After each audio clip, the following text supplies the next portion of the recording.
வருடங்களாக அல்லாஹ்வுக்கு பணிந்து வேலை செய்கிறார், உழைக்கிறார், பாடுபடுகிறார், தொழுகிறார், வணக்கங்களில் ஈடுபடுகிறார், ஏனைய நடவடிக்கைகளில் ஈடுபடுகிறார் 60 வருடங்களாக. சும்ம யஹ்துருஹுமல் மௌத், பிறகு அந்த 2 பேருக்கும் மரணம் வருகிறது, அந்த ஆணுக்கோ அல்லது பெண்ணுக்கோ மரணம் வருகிறது. ஃபயுதார்ரானி ஃபில் வஸிய்யா, மரணம் வந்த போது அவர்கள் வசியத்தில் பாராபட்சம் காட்டி எழுதி வைக்கிறார்கள், தீங்கு செய்கிறார்கள், வசியத்தின் ஊடாக தீங்கு செய்கிறார்கள். அப்படி செய்தால் தஜிபு லஹும் அன்னார், அவர்களுக்கு நரகமே கடமையாகும். 60 வருஷமாக நல்லா வாழ்ந்துட்டு, தொழுக நோன்பு அது இது அழகா வாழ்ந்துட்டு கடைசிக்கு வசியத்தோடு எழுதி வச்சார். வசியத்தில் அநியாயம் செஞ்சு போட்டார், பிள்ளைகளுக்கோ ஒருவருக்கும் அநியாயம் செஞ்சால் அவருக்கு கடமையாகும் நெருப்பு, நரகத்துக்குத்தான் அவர் போய் சேருவார். 60 வருஷம் செய்த அமல்களும் அர்த்தம் இல்லாமல் போகும். இந்த ஒரு வேலை தான், கடைசி நேரத்தில் செஞ்ச இந்த வேலை தான். இன்னொரு ஹதீஸின் படி, இதிலே பின்னால வார இன்னொரு ஹதீஸின் படி 70 வருஷ காலம் என்று வரும். அது இன்னொரு வகையில் ரசூலுல்லாஹி ஸல்லல்லாஹு அலைஹி வஸல்லம் சொல்வார்கள், ஒரு மனிதன், இன்னொரு ரிவாயத்தின் படி ஒரு மனிதன் 60 வருட காலம் அல்லது 70 வருட காலம் தீமைகள்லாம் கூடுதலாக ஈடுபட்டான். ஆனால் கடைசி நிமிஷத்துல வசியத்து சொல்கின்ற சந்தர்ப்பத்தில் நீதியாக வசியத்து சொல்றான், இவன் சொர்க்கத்துக்கு போவான். இன்னொரு மனிதன் தொடர்ந்து 60 வருஷமாக நன்மையே செஞ்சு கொண்டிருந்தான், கடைசி நேரத்தில் வசியத்தின் போது அநியாயம் செஞ்சான், இவனுக்கு நரகமே கடமையாகும் என்று ரசூலுல்லாஹ் சொன்னார். இது இமாம் முந்திரி தர்ஹீப் வ தர்ஹீப் என்ற புத்தகத்தில் இந்த 3 நான் இப்ப சொன்ன 2 வகையான ஹதீஸ்களை சொல்லி இருக்கிறார். அப்படி சொல்லிவிட்டு இத ரிவாயத் செய்கின்ற அபூ ஹுரைரா ரலியல்லாஹு அன்ஹு அவர்கள் ஓதி காட்டினார்கள். சும்மா கரஅ அபூ ஹுரைரா ரலியல்லாஹு அன்ஹு ஓதி காட்டினார்கள். சூரத்து நிசால வாரிசு உரிமை பற்றி வருகின்ற ஆயத்தை ஓதி காட்டினார். 12-13வது வசனங்கள்ல வர வாரிசு உரிமை இப்படித்தான் சொத்துக்களை பிரிக்கணும் சொல்லிட்டு முடிக்கிற நேரம் அல்லாஹு தஆலா சொல்கின்றான், தில்க ஹுதூதுல்லாஹ், இது அல்லாஹ்வுடைய வரையறைகளாகும். ஒமன் யுத்தில்லாஹ வ ரசூலஹு யுத்கில்ஹு ஜன்னாத்தின் தஜ்ரி மின் தஹ்திஹல் அன்ஹார், யார் இந்த வரையறைகளுக்கு கட்டுப்பட்டு அல்லாஹ்வுக்கும் ரசூலுக்கும் கட்டுப்பட்டு வாழ்கிறாரோ அவர் அல்லாஹு தஆலா சொர்க்கத்துக்கு விட்டு செல்வான், நிரந்தரமாக அதில் அவர்கள் வாழ்வார். உதாலிக அல் ஃபௌசுல் அலீம், இதுதான் மிகப்பெரிய வெற்றியாக அமையும். அடுத்து வார வசனத்துல யார் இந்த அல்லாஹ்வுடைய வரையறைகளை மீறுகின்றாரோ அவர் நரகத்துக்கு செல்வார், நிரந்தரமாக நரகத்தில் இருப்பார். யுத்கில்ஹு நாரன் ஹாலிதன் ஃபீஹா என்று அந்த ஆயத்தில். இந்த ஆயத்தை அபூ ஹுரைரா ரலியல்லாஹு அன்ஹு அவர்கள் ஓதி காட்டினார். என்ன கருத்து இல்லை, அபூ ஹுரைரா என்ன சொல்ல வருகிறார்கள்? இந்த ஆயத்து வாரிசுரிமையோடு சம்பந்தப்பட்ட ஆயத்து. ஏற்கனவே இதுக்கு முன்னாடி இருக்கிற ஆயத்து வாரிசுரிமை பற்றி இத்தனை இன்னாளுக்கு இத்தனை வீதம், அவருக்கு இத்தனை வீதம், இவருக்கு இத்தனை வீதம் அடிச்சோம்.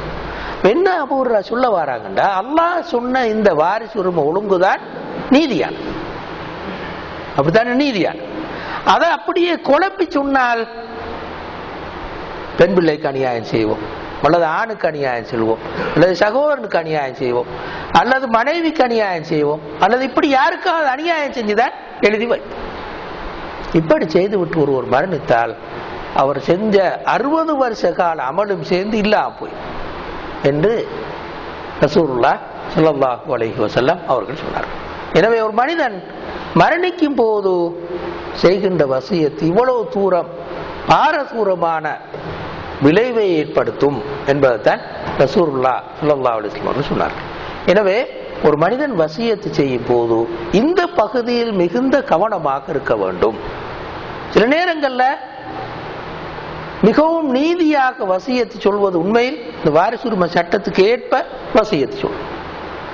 ஆனால் சில வேளைகளில் ஒரு குறிப்பிட்ட பிள்ளைக்காக வேண்டி, சில குறிப்பிட்ட நலன்களுக்காக வேண்டி, சில குறிப்பிட்ட ஒரு பொருளை ஒரு தன்னுடைய குறிப்பிட்ட மகனுக்கு கூடுதலாக வசியத் செய்வது இஸ்லாமிய சட்டப்படியாக.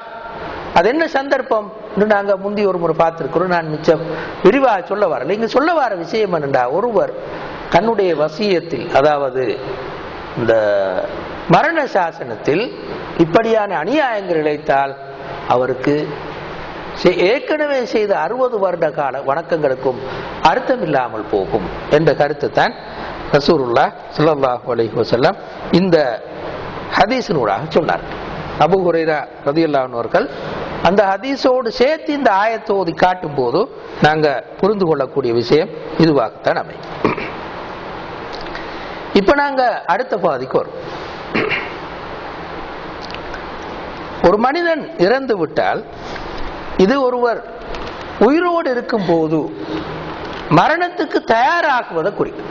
ஏற்கனவே நாங்க சொன்னதெல்லாம் ஒருவர் உயிரோடு இருக்கும் போது மரண எண்ணத்தோடு நான் மரணிப்பேன் என்ற எண்ணத்தோடு ஒரு முஸ்லிம் வாழ்ந்தால் அவன் இப்படித்தான் வாழ்வான். இந்த கவனங்கள் அவனிடத்திலே கண்டிப்பாக இருக்கு.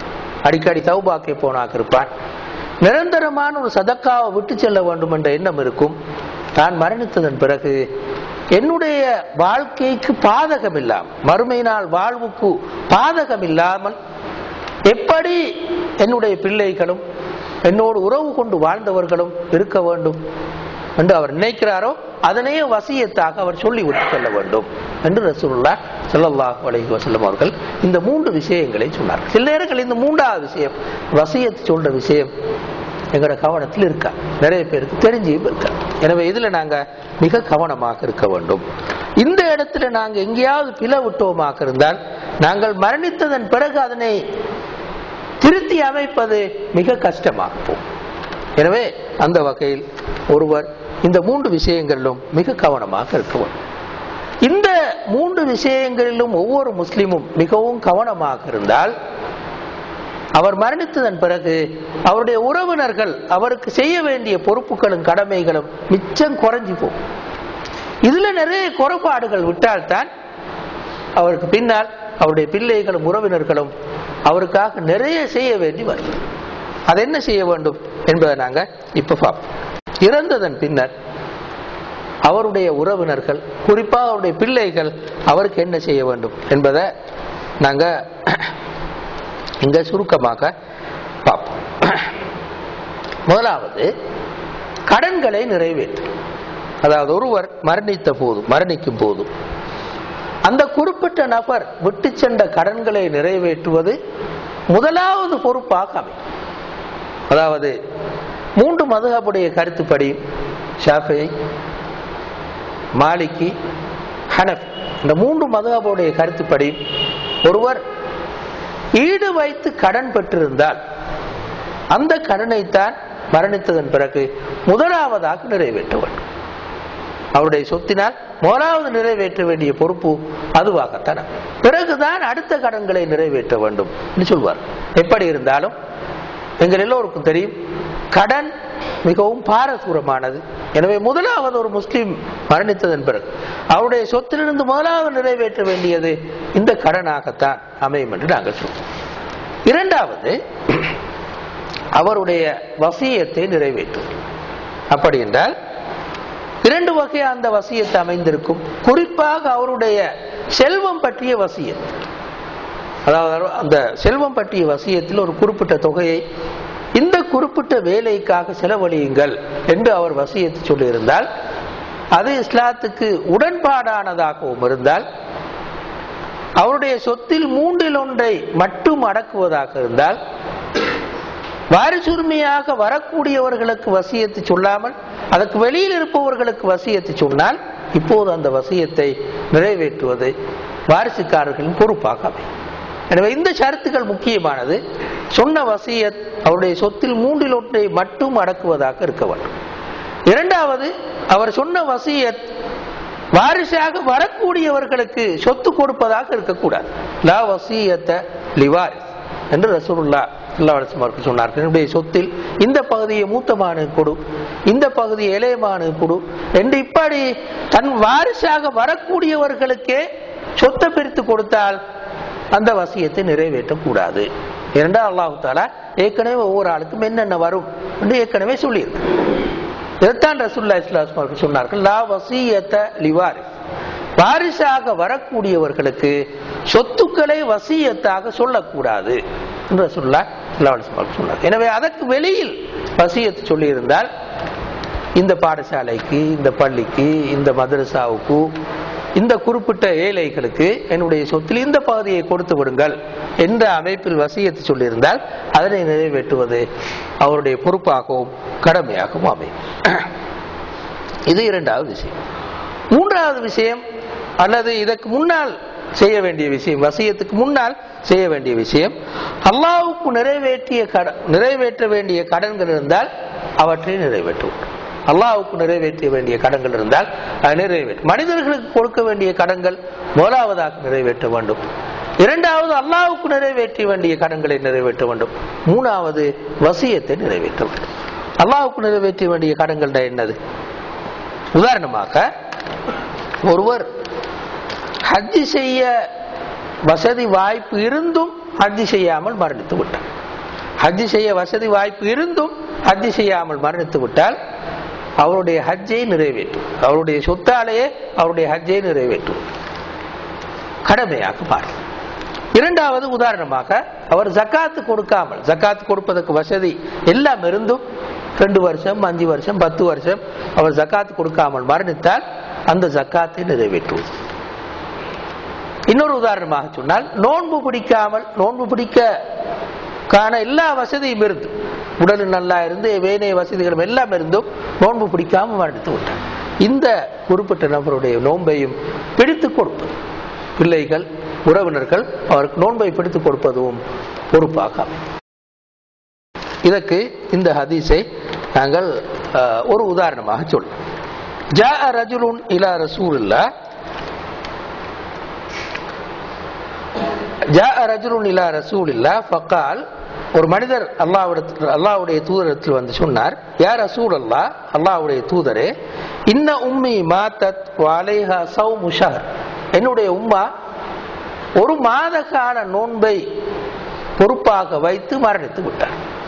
நோன்பு ஒரு மாதமாக பிடிக்க வேண்டிய நோன்பு, ஒரு மாத நோன்பு இருந்தது, பிடிக்காமல் மரணித்து விட்டார்.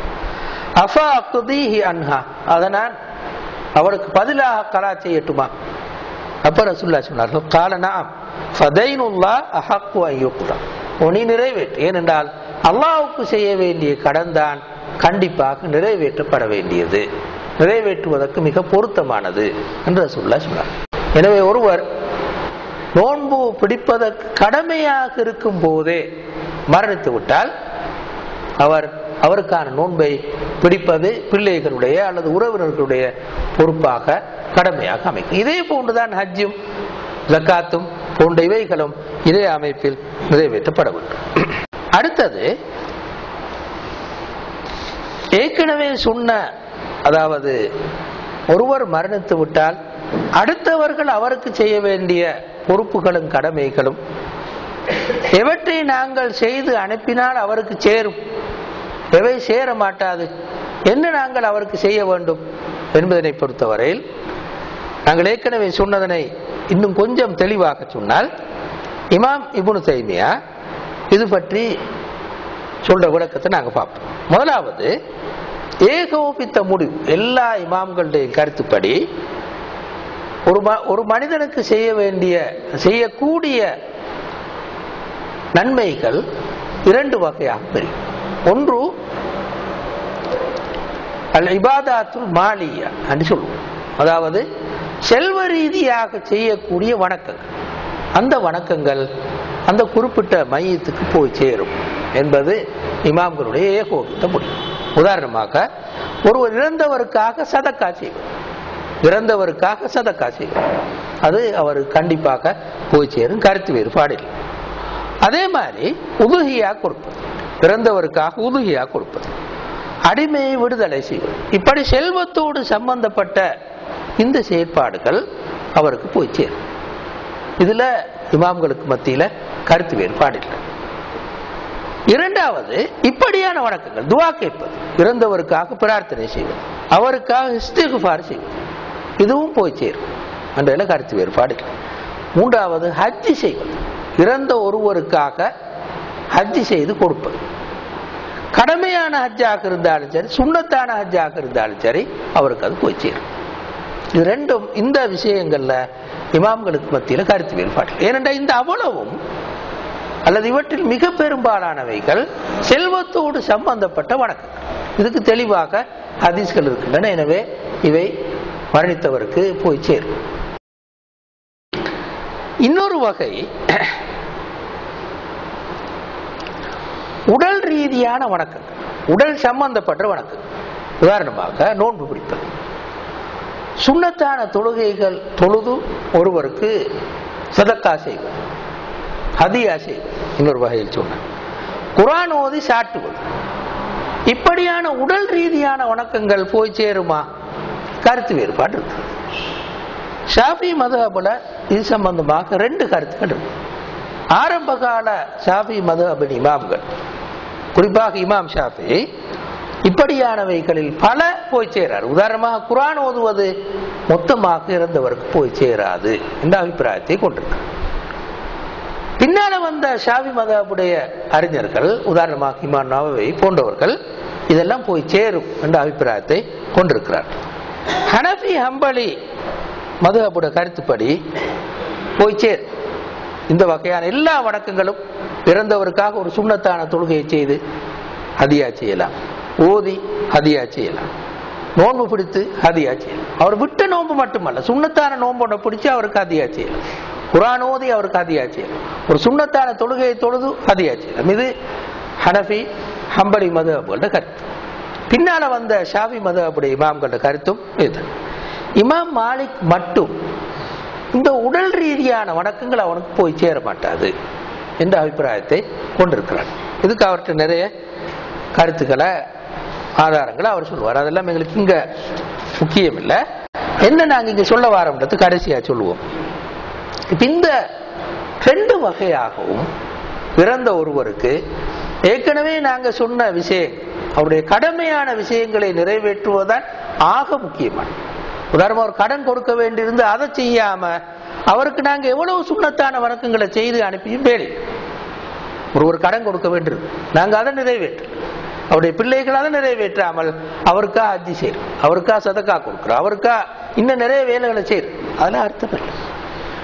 அதே மாதிரி இறந்த ஒருவர் ஜக்காத்து கொடுக்கிறது, அவர் 5 வருஷமா ஜக்காத்து கொடுக்கல, அல்லது 10 வருஷமா ஜக்காத்து கொடுக்கல, அதை செய்யாமல் அவருக்கு சுன்னத்தான வணக்கங்களை செஞ்சு அனுப்புற, நிறைய ஓதி ஹதியா செய்யும், ஹஜ்ஜி செஞ்சு ஹதியா செய்யும், அர்த்தம் இல்லாமல் போகும். அவர் கடமையை நிறைவேற்று, அந்த காசிக்கு கண்டிப்பாக அவருடைய ஜக்காத்தை கொடுக்கும், அவர் கொடுக்காத ஜக்காத்தை கொடுக்கும். எனவே இப்படி அல்லாஹ்வுக்கு செய்ய வேண்டிய அந்த கடன்களை முதலாவது நிறைவேற்றும். அதுக்கு பிறகுதான் நாங்க சொன்ன இந்த பகுதிக்கு வரும். அதாவது ஒருவர் அந்த பகுதியில சரியாக அவருடைய கடன்கள் எல்லாம் கொடுத்து முடிஞ்சு, அல்லாஹ்வுக்கு செய்ய வேண்டிய கடன்களையும் பூரணமாக கொடுத்து முடிந்து, அதன் பிறகுதான் ஒருவருக்கு இந்த வகையான ஹதியாக்களை, இந்த வகையான வணக்கங்களை செய்து அனுப்ப முடியுமா என்று பார்க்கணும். இப்ப அவர் பார்க்கணும் 2 மாதிரி பார்க்கணும். ஒன்று, அவர் பார்க்க வேணும் கருத்தொற்றுமையான எல்லா இமாம்களும் ஏற்றுக்கொண்டவைகள் எது, எந்த வணக்கங்களை செய்தால் கண்டிப்பாக போய் சேரும், கருத்து வேறுபாடே இல்லை எதுல, அதுகளை முதலாவது செய்யப்பான். ஏன் கருத்து வேறுபாடு வராது என்றால் ஹதீஸ் தெளிவாக இருந்தா கருத்து வேறுபாடு வராது. எனவே ஏற்கனவே நாங்க சொன்ன இபாதாத் மாலி, செல்வத்தோடு சம்பந்தப்பட்ட வணக்கங்களை செய்து அனுப்பினால் கண்டிப்பாக போய் சேரும், அதுல கருத்து வேறுபாடு இல்லை. எந்த இமாமும் அது போய் சேராதுன்னு சொன்ன இமாம் யாருமே. எனவே மரணித்தவருக்காக ஒருவர் செய்ய வேண்டிய ஆக முக்கியமான விஷயம்தான் சதக்கா, செல்வத்தோடு சம்பந்தப்பட்டது. உதுஹியா கொடுப்பது, சதக்கா செய்வது, ஒரு வக்ஃபு சொத்தொண்டு உருவாக்கி அவர் பேர்ல விடுவது, இதுகள் தான் அவர் செய்ய வேண்டும். அல்லது ஒரு புத்தகம் ஒன்று அடிச்சு, அதுவும் ஒரு வக்ஃபாமையும் புத்தகம் ஒன்று அடிச்சு விநியோகிப்பது, இப்படியான வேலைகளை செய்வது ஆக கண்டிப்பாக அல்லாஹ்வுடைய அருளினால இறந்தவருக்கு போய் சேரும். ஏன்னா இதை முதலாவது அவர் பார்க்கும். கருத்து வேறுபாட்டுக்குரியவைகள் அடுத்ததுதான் நாங்க யோசிப்போம், போய் சேருமோ என்னவோ தெரியல. 2 பக்க வாதங்களும் அதில் இருக்கு. உதாரணமாக இந்த ஓதிச்சாட்டு நாங்க எல்லாரும் அதிகமாக செய்யறது அது. நோன்பு காலம் வந்தா போதும் ஓதிச்சாட்டுவதிலே மிகுந்த கவனமாக இருக்கு. அப்படி ஓதிச்சாட்டுவது 2 பக்க ஆதாரங்களை எடுத்து வாதிட்டால் ரெண்டு பக்கமும் பலமாக இருக்கிற மாதிரி தான் தெரியும். போகொண்டு செல்ற ஆக்களும் கொஞ்சம் கடுமையாக வாத பிரதிவாதங்கள் முன்வைப்பார்கள். போய் சேராதுன்னு சொல்பவர்கள் ஒரு கடுமையான விவாதம் ஒன்று முன்வைப்பார்கள். அவங்க சொல்றேன்டா ரசூலுல்லாஹி ஸல்லல்லாஹு அலைஹி வஸல்லம் அவர்கள் சஹாபாக்கள் ஓதி சாட்டியதற்கு எந்த விதமான ஆதாரம், அதுவும் எந்த விதமான ஆதாரம் உண்மையிலே இமாம் இப்னு கசீர் இன்சானி இல்லாம ஒரு மனிதனுக்கு அவன் உழைத்தவைகள் தான் கிடைக்கும் என்ற ஹதீஸ்க்கு விளக்கம் சொல்லும் போது, இந்த ஆயத்துக்கு விளக்கம் சொல்லும் போது இந்த கருத்தை சொல்லுவாங்க. அதாவது எங்கேயுமே ஆதாரம் இல்லை. ரசூலுல்லாஹி ஸல்லல்லாஹு அலைஹி வஸல்லம் அவர்களோ பின்னால வந்த சஹாபாக்களோ தாங்கள் மரணித்தவர்களுக்காக ஓதி சாட்டினார்கள் என்பதற்கு எந்த ஆதாரம். எனவே அப்படி ஒரு வாதத்தை தான் முக்கியமாக அடிப்படையில் போய் சேரான்னு சொல்பவருக்கு முன்வைப்பாங்க. அடுத்தவர்களும் இன்னும் பல ஆதாரங்களை சொல்லுவாங்க. நான் இப்ப ரெண்டுலேயும் எது சரின்னு சொல்ல வரேன், என்ன சொல்ல வரேன்டா, இப்படி ரெண்டு கருத்தும் இருக்கு. இந்த ரெண்டு பலமான கருத்துக்கு மத்தியில் இருந்து தடமாறுவதை விட எல்லோரும் ஏகோபித்து சொன்ன கருத்து கண்டிப்பா இதுகள் அவருக்கு போய் சேரும். நேரடியாக தெளிவாக ஹதீஸ் இருப்பதன் காரணமாக. எனவே அப்படியான சதக்காக்களை செய்ய முனைவதுதான் ஆக பொருத்தமாக அமையும்.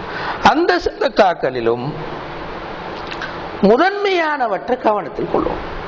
ஒவ்வொரு முஸ்லிமும் எப்பவுமே ஒரு நல்ல அமலை செய்ய போது, அதாவது சுண்ணத்தான அமல்களை செய்யும் போது, கடமையான அமல்கள் அதை எந்த வகையிலையும் கைவிட முடியாது. தொழணும் 5 நேரம், இல்லை எது முந்தி எது பிந்தின்னு பார்க்கல, கண்டிப்பா தொழணும் 5 நேர தொழுகை. ஹஜ் செய்வதற்கு கடமைப்பட்டவன் கண்டிப்பா ஹஜ் செஞ்சாகும். ஜக்காத்து கொடுக்க கடமைப்பட்டவன் கண்டிப்பாக ஜக்காத்தை கொடுத்தாக்கும். ஜக்காத்தை முற்படுத்துவோமா அல்லது தொழுகையை முற்படுத்துவோமா ஹஜ்ஜை முற்படுத்துவோமா அப்படி பார்க்கறது இல்லை. அந்த கடமைகளை கண்டிப்பாக நிறைவேற்றியாகும். ஆனால் சுண்ணத்தான வணக்கங்கள் எல்லாருக்கும் தெரியும், பறந்துபட்டது ஒரு தொகை, கொஞ்ச நல்ல மல்ல நூற்றுக்கணக்கான சுண்ணத்தான வணக்கங்கள். இப்ப இந்த சுண்ணத்தான வணக்கங்களில் கண்டிப்பாக ஒரு முஸ்லீம் நல்லா தெரியும், இந்த அவ்வளவு சுண்ணத்தான வணக்கங்களையும் என்னால செய்து முடிக்க அவ்வளவு தூரம் பெருசு. எனவே அவர் என்ன செய்யணும், இதுல ஆக முதன்மைப்பட்டது எது, இது ஆக முக்கியமானது, அதைத்தான் அவர் செய்யும். அந்த முதன்மைப்படுவது ஒன்று ஹதீஸ்கள் தீர்மானிக்கும். ஒவ்வொரு குறிப்பிட்ட அந்த அமலை பற்றியும் ஹதீஸ் எவ்வளவு தூரத்துக்கு கூட வலியுறுத்தி சொல்லி இருக்கிறது, குர்ஆன் எவ்வளவு தூரம் கூட வலியுறுத்தி சொல்லி இருக்கிறது என்பது ஒன்று. இரண்டாவது, ஒவ்வொரு காலப்பிரிவும் தீர்மானிக்கும். உதாரணமாக நாங்க வாழக்கூடிய காலப்பிரிவில் ஆக முதன்மையான ஒரு அமல் இருக்கு, பிற்கால பிரிவில் அல்லது எங்களுக்கு முன்னான காலப்பிரிவில் வேறொரு முதன்மையான அமல் இருக்கு. இதை வைத்துத்தான் ஒருவர் தீர்மானிக்கும். உதாரணமாக எடுத்துக்கொள்ளுங்க, பலஸ்தீனில் இருக்கிற ஒரு முஸ்லிமுக்கு ஆக முதன்மையான அமல் எது? இங்க எல்லாருக்கும் தெரியும், அந்த யூதர்களுக்கு எதிராக போராடும். அதுதான் அவருக்கு ஆக முதன்மையான அமலாக பாருங்க. எல்லா சுண்ணத்தான வணக்கங்களையும் விட ஆக முதன்மையானதாக அதுதான் பாருங்க. இலங்கையில் இருக்கிற முஸ்லிம்களுக்கு எது ஆக முதன்மையாக மாறும் என்று நாங்க எங்கட நாட்டு சூழல், எங்கட நாட்டு மகளை வைத்து முடிவு செய்ய வேண்டும். உதாரணமாக ஒருவருக்கு நல்ல வசதியும் வாய்ப்பும் உள்ள ஒரு மனிதன், அவர வாப்பவோ உம்மவோ சகோதரரோ யாரோ மூத்தா போட்டார். இந்த சகோதரருக்கு இவர் ஒரு ஹதியா செய்வதற்கு விரும்புகிறார், ஒரு குறிப்பிட்ட நன்மையை அனுப்புவதற்கு விரும்புகிறார். அப்ப இவர் ஆக முதன்மையாக என்ன செய்யலாம், எங்கட நாட்டை பொறுத்தவரல, அவர வசதியை பொறுத்தவரல குர்ஆன் ஓதி சாட்டுவதா, அதையும் விட ஆக முதன்மையானது முஸ்லிம் சமூகத்துக்கு மத்தியில காணப்படுகின்ற வறுமை. முஸ்லிம் சமூகத்துக்கு மத்தியில காணப்படுகிற இஸ்லாம் பற்றிய கடுமையான அறியாமை. எங்க எல்லாருக்கும் தெரியும், இஸ்லாம் பற்றி ஒரு கடுமையான அறியாம முஸ்லிம் சமூகத்துக்கு மத்தியில காணப்படும். அதே போல முஸ்லிம்களுக்கு மத்தியில் அந்த அறியாமையின் காரணமாக நிறைய இஸ்லாத்துக்கு புறம்பான அல்லது வழிகேடான சிந்தனைகள் முஸ்லிம்களுக்கு மத்தியில் படிப்படியாக ஊடுருவும். காதியானிகளோ ஷியாக்களோ அல்லது அத்துவாயுத கொள்கையை கொண்டவர்களோ பிழையான சூபித்துவ வழிகேடுகளோ முஸ்லிம் சமூகத்துக்குள்ளான படிப்படியாக இடம் பிடித்துக் கொண்டு வாரத்தை நாங்கள் எல்லாரும் பார்க்கணும். எனவே இந்த குறிப்பிட்ட விஷயங்களுக்கு ஒருவர் செலவழிப்பது, ஒரு புத்தகமாக அல்லது ஒரு வகுப்பு நடத்துவதாக அல்லது வேற ஏதோ ஒரு வகையில செலவழிப்பது ஆக முதன்மைப்பட்ட சதக்காவாக பாருங்க. இறந்தவருக்கு நாங்கள் அனுப்பி வைக்கிற முதன்மைப்பட்ட சதக்காவாக பாருங்க. எனவே இந்த வகையில தான் நான் இறந்தவருக்கு எது செய்ய வேண்டும் என்பதில் இந்த அமைப்பில் தான் ஒருவர் தீர்மானிக்க வேண்டும். உதாரணமாக வச்சுக்கொள்ளுங்க, ஒருவர் உம்ரா செஞ்சு தண்ட இறந்தவருக்கு சமர்ப்பிக்க விரும்புகிறார் என்று வைத்துக்கொள்ளும். உம்ரா செய்வது உண்மையில் ஒரு மிகப்பெரிய ஒரு இபாதத்தின் ரெண்டு கருத்து கிடும். ஆனால் அதே நேரத்தில் அவர் நாட்டு முஸ்லீம்கள் கடுமையான வறுமையிலே கல்வி ரீதியாக மிகவும் பின்தங்கியும் இஸ்லாமிய ரீதியாக மிக பின்தங்கியும் வாழ்கிறார்கள் என்றால் அந்த உம்ராவை விட இந்த விஷயங்களுக்காக செலவழிப்பது மிகவும் முதன்மைப்பட்ட விஷயம் என்ற ரெண்டு கருத்து கிடைக்கும். இத இமாம் கசாலி சொல்லி இருக்கிறார்கள். அப்துல்லா இப்னு முபாரக் என்ற இமாம், நான் உதாரணத்துக்காக சொல்றேன், தாபியங்கள்ல ஒரு மிகப்பெரிய இமாமாக இருந்தவர் அப்துல்லா இப்னு முபாரக் என்ற இமாம். அவர் ஹஜ் செய்வதற்காக ஒரு குரூப்போட போறார். போய் ஒரு குறிப்பிட்ட இடத்துல ஒரு டென்ட் ஒன்று அடிச்சு எல்லாரும் தங்கி இருக்கிறார். தங்கி இருக்கும் போது அவங்க கொண்டு போன ஒரு பறவை, சாப்பிடுவதற்காக கொண்டு போன ஒரு பறவை இறந்து போயிட்டு, அப்போ ஒருவர் என்ன செஞ்சாரு, அந்த பறவையை கொண்டு போய் குப்பையில வீசினார். வீசின உடனே ஒரு சின்ன புள்ள வந்து அதை எடுத்துட்டு ஓடிச்சு. இதை அவதானிச்சு கொண்டிருந்த அவர் அந்த புள்ளையை போய் விரட்டி பிடிச்சார். பிடிச்சி அந்த புள்ளைய எடுத்து அப்துல்லா இப்னு முபாரக் கூப்பிட்டு வந்தார். இவர் கேட்டார், ஏன் நீ அந்த இறந்த பறவையை தூக்கிட்டு போன? அப்ப அந்த பிள்ளை சொல்லி, சாப்பிடுறதுக்கு எதுவும் இல்லை, எனவே தான் நான் எடுத்துட்டு போறேன், வேற எதுவும் இல்லை, ஹராம் தான் எனக்கு தெரியும் தான், ரெண்டாலும் சாப்பிடுறதுக்கு வேற எதுவும். அப்ப அப்துல்லா இப்னு முபாரக் அந்த பிள்ளையை அனுப்பி போட்டு எல்லாரையும் கண்ட டென்ட்டுக்கு கூப்பிட்டார். கூப்பிட்டு சொன்னாங்க, உங்களோட இந்த சுண்ணத்தான ஹஜ்ஜை விடவும் உயர்ந்த ஒரு வணக்கத்தை நான் உங்களுக்கு சொல்றேன், நீங்க விருப்பமா? எல்லாரும் சொன்னாங்க விருப்பம். அப்ப எல்லாரும் அந்த காசெல்லாம் கொண்டாந்து தாங்கும். அந்த அவ்வளவு காசையும் எடுத்து சுத்தி இருந்த அந்த பகுதியில் வாழ்ற மக்களுக்கெல்லாம் பிரிச்சு கொடுத்துட்டு திரும்பி போனான். ஹஜ் செய்ய போல அப்படியே திரும்பி போனான். இது எதை காட்டும் என்றால், ஒருவர் சுண்ணத்தான நிறைய வணக்கங்களை செய்வதை விடவும் ஒரு முஸ்லீமை வறுமையிலிருந்து காப்பாற்றும், அறியாமையிலிருந்து காப்பாற்றும், வழிகாட்டிலிருந்து காப்பாற்றுவது நான் சொல்ல வேண்டிய அவசியம் இல்லை, மிகப்பெரிய உயர்ந்த ஒரு விஷயம். எனவேதான் எங்க எல்லாருக்கும் தெரியும், ரசூலுல்லாஹி ஸல்லல்லாஹு அலைஹி வஸல்லம் சொன்னார்கள், வல்லாஹி லா யுமின் வல்லாஹி லா யுமின் வல்லாஹி லா யுமின். ஒரு மனிதன் ஒரு முஸ்லிம் ஈமான் கொண்டவனாக மாட்டான் என்று 3 முறை சொன்னாங்க. மன் யா ரசூலல்லாஹ், யார நீங்க அல்லாஹ்வுடைய தூதரை சொல்கிறீர்கள்? அப்ப ரசூலுல்லாஹ் சொன்னார்கள், மன் பாத்த ஷபானு வ ஜாருஹு ஜாய்.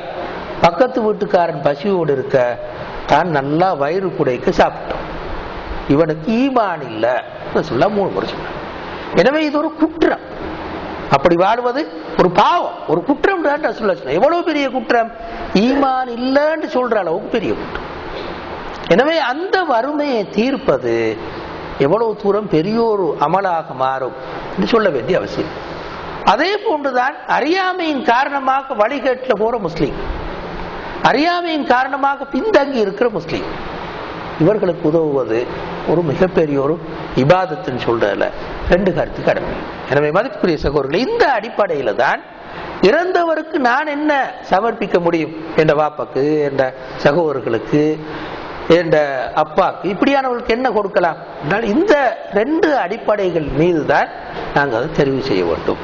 எனவே இந்த வகையில் நாங்கள் உயிரோடு இருக்கும் போது மரணத்துக்கு எப்படி எங்களை தயாரித்துக் கொள்வது என்பதை நாங்கள் முதல்ல அவசியம். 2வது, அப்படி நல்ல கவனமாக முஸ்லீம்கள் அதிகமானவர்கள் வாழ்றதில்லை. அது ஒரு மிகப்பெரிய ஒரு கவலைக்குரிய விஷயமாக இருந்தாலும் நிறைய முஸ்லீம்கள் அப்படி கவனமாக வாழ்வது, அப்படியான முஸ்லீம்களை பொறுத்தவர், அப்படி மரணித்து விட்ட முஸ்லீம்களை பொறுத்தவரில் அவர்களுக்கு நாங்கள் என்ன செய்யலாம் என்றதான் நாங்கள் 2வதாக சொன்னோம். இதோடு நாங்கள் இந்த வகுப்பு முடிச்சுக் கொள்றோம். அல்ஹம்துலில்லாஹி ரப்பில் ஆலமீன். எனது நெருங்கிய உறவினர்கள் காலமாகி 3-4 வருடங்கள் கடந்த பின்னர் மையத்து தொழுகை தொழ முடியுமா? தொழ முடியுமாயின் அடங்கப்பட்ட இடத்துக்கு சென்று தொழ வேண்டுமா? இந்த ஒரு குறிப்பிட்ட மையத்துக்கு தொழுவிச்சிருந்தால், நான் தொழாட்டியும் அடுத்த ஆக்கள் தொழுவிச்சிருந்தால் அவருக்காக நான் தொழ வேண்டிய அவசியம் இல்லை. ஆனால் தொழுவிச்சு இல்லாட்டி கட்டாயமாக அடக்கினத்துக்கு பிறகு போய் தொழு. நான் எல்லாரும் தொழுவிச்சிருக்கிறாங்க, அப்ப நான் லேட் ஆகி போனேன், உதாரணமாக ஒரு 10-20 நிமிஷம் பிந்தி போனேன், 2 மணித்தியாலம் பிந்தி போனேன். இப்ப நான் அந்த மையத்துக்காக இந்த மையத்தை அடங்கப்பட்ட கபரு கிட்ட போய் தொழலாம். ரசூலுல்லாஹி ஸல்லல்லாஹு அலைஹி வஸல்லம் அப்படி செய்ததாக ரிவாயத்தே இருக்கு. உதாரணமாக ரசூலுல்லாஹி ஸல்லல்லாஹு அலைஹி வஸல்லம் பள்ளியை ஒரு பெண் எப்பவுமே துப்புரவு செய்யும். ஒரு நாள் அந்த பெண்ணை காணல். அப்ப ரசூலுல்லாஹி கேட்டாங்க சஹாபாக்கிட்ட, எங்க அந்த பெண்? அப்ப சொன்னாங்க, இப்படித்தான் அந்த பெண் மௌத்தா போனா நாங்க கொண்டு போய் அடைக்கிட்டோம். ஏன் நீங்க என்னட்ட சொல்லல கேட்டு போனா, அந்த பெண் அடங்கப்பட்ட இடத்துக்கு போய் ரசூலுல்லாஹி தொழுதார். அதே மாதிரி உஹது யுத்தத்தில் அடங்கப்பட்ட சஹாபாக்களுக்காக பின்னான காலப்பிரிவு நீண்ட காலத்துக்கு பிறகு ரசூலுல்லாஹி போய் தொழுதாங்க என்று இன்னொரு ரிவாயத்து இருக்கு. இந்த ரிவாயத்தில் பத்தி நிறைய சர்ச்சைகள். இந்த ரிவாயத்தை எப்படி விளங்குறது? ரிவாயத்து ஆதாரபூர்வமானது, அதில் சந்தேகம் இல்லை. ஆனால் இந்த ரிவாயத்தில் எப்படி விளங்குறன்னு ஒரு பெரிய சர்ச்சை இருக்கு. எனவே நான் சுருக்கமா சொல்ல வரேன்டா, தொழுவிக்காத ஒரு மையத்துக்காக தொழுவது ஆகும், அதுல கருத்து வேறுபாடு இல்லை. தொழுவிச்சு ஒரு மையத்துக்காக லேட்டாகி போன ஒரு மையத்தை விட்டுக்கு நான் லேட்டாகி போயிட்டேன், அது அடக்கிட்டாங்க. 1 மணித்தியால் 2 மணித்தியால் லேட்டாக போயிட்டு, அல்ல 2 நாள் பிந்தி போயிட்டு, இப்போ அவர் தொழுகிறது ஓரளவுக்கு அனுமதிக்கப்படுகிறது என்று ஷாஃபி மதஹ்பிலையும் இன்னும் சில மதஹ்புகளையும் ஏற்கனவே நான் சொன்ன ஆதாரங்கள் படி ஆகும். ஆனால் இப்படி 3-4 வருஷத்துக்கு பிறகு தொழுகிறது அவ்வளவு தூரம் பொருத்தமானது அல்ல. ஆனால் ஒருவர் தொழுதால் அதை நாங்கள் பாவம்டோ குற்றமுண்டோ சொல்வது கஷ்டம். ஏற்கனவே நான் சொன்ன இந்த ரிவாயத்தின் படி.